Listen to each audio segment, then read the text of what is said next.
So the Francis Ford Coppola film, I had even forgotten that this was both written and directed by him. Somebody who's not yet come up on the show, I don't believe, right? No, I'm pretty sure we've managed to artfully dodge Coppola. I know when we draft up the schedule, Dementia 13's popped in there a couple times, and it's narrowly avoided being strung out on the show and beaten to death with over-analysis. But the conversation has not been spared, that death. And in fact, we'll get a chance to chat about it today. Can I start on something really surface? Sure. Audio equipment. Wow. How fucking cool. That's really the coolest part of the movie for me. You know, I knew you would go negative in one of two ways. You would either mock me or mock the movie via its audio equipment. I didn't mean to mock the movie. It just so happens that it uses a lot of high-tech audio equipment that it does. I thought was really cool. Stuff that you spend more time in studios than I do.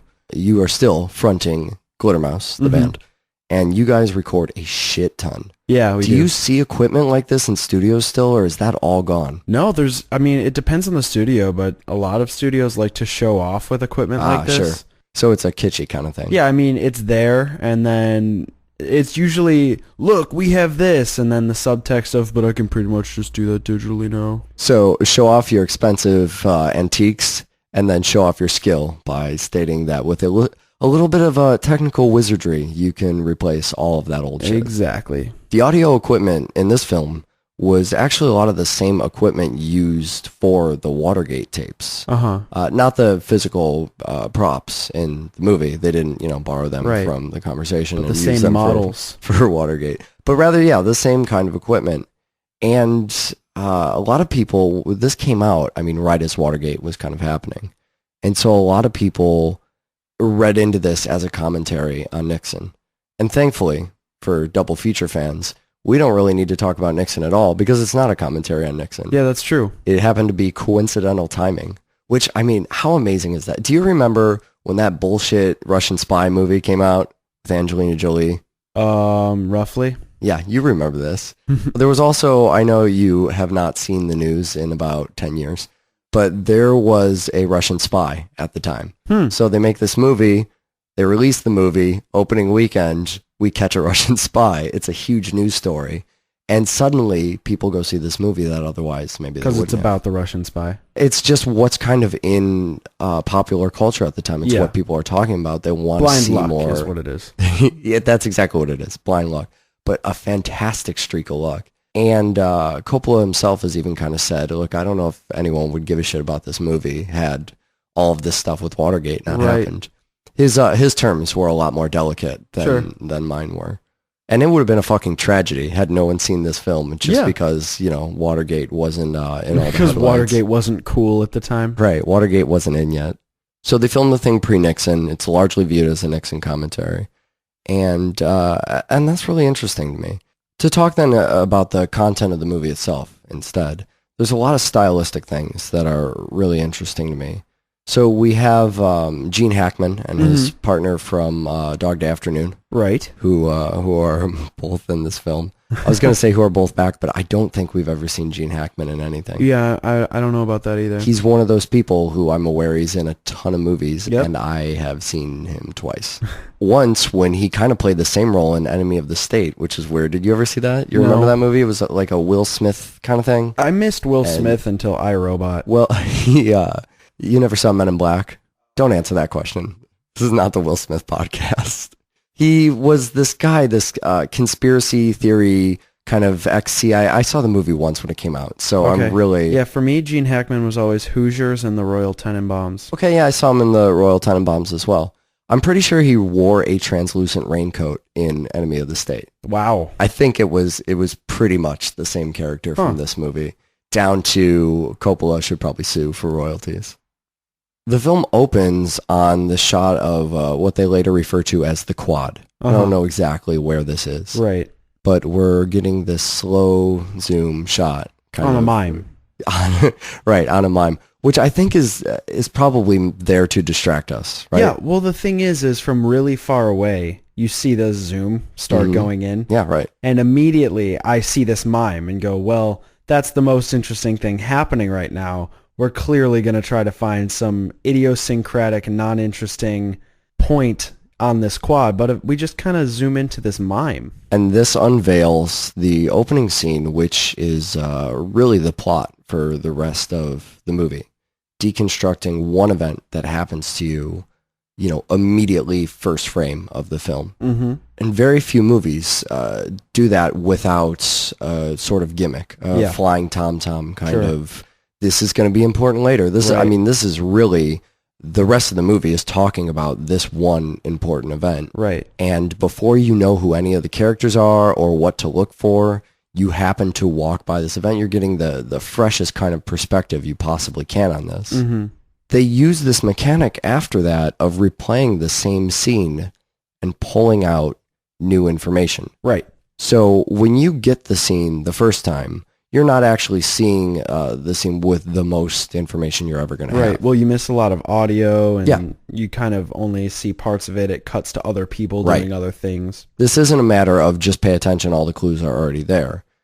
You are constantly looking at this from different angles, or I guess through different pieces of audio that kind of add more detail to the story. That really are the vital components that we later come across.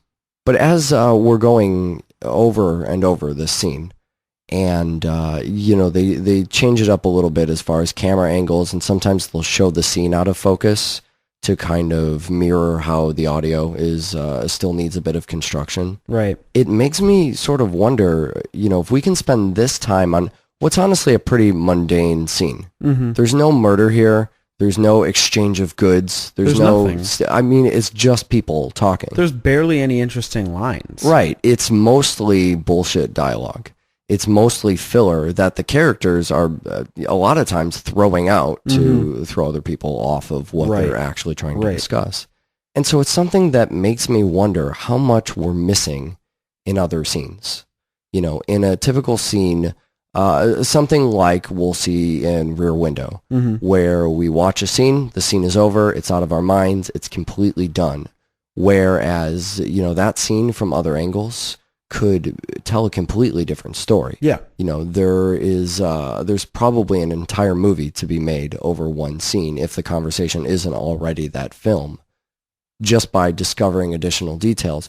It says a lot without really saying anything about things like camera placement or positioning of the audience, where you choose to place your audience as a director, or what you choose to do with your set really informs the story just as much as dialogue. Yeah. If you had decided to place that in another location or from another angle, you could get a completely different story out of that.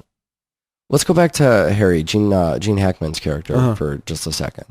For a while, I'm watching this and I'm thinking, this is what a private investigator looks like without film noir. Right. It's a bit sci-fi, and you get the audio equipment, and just thinking about mixing to tape makes me insane. Yeah. I don't even know how people did that without a visual representation. But it's that same sort of spy stuff. Yeah. That same stuff that makes, James Bond films exciting.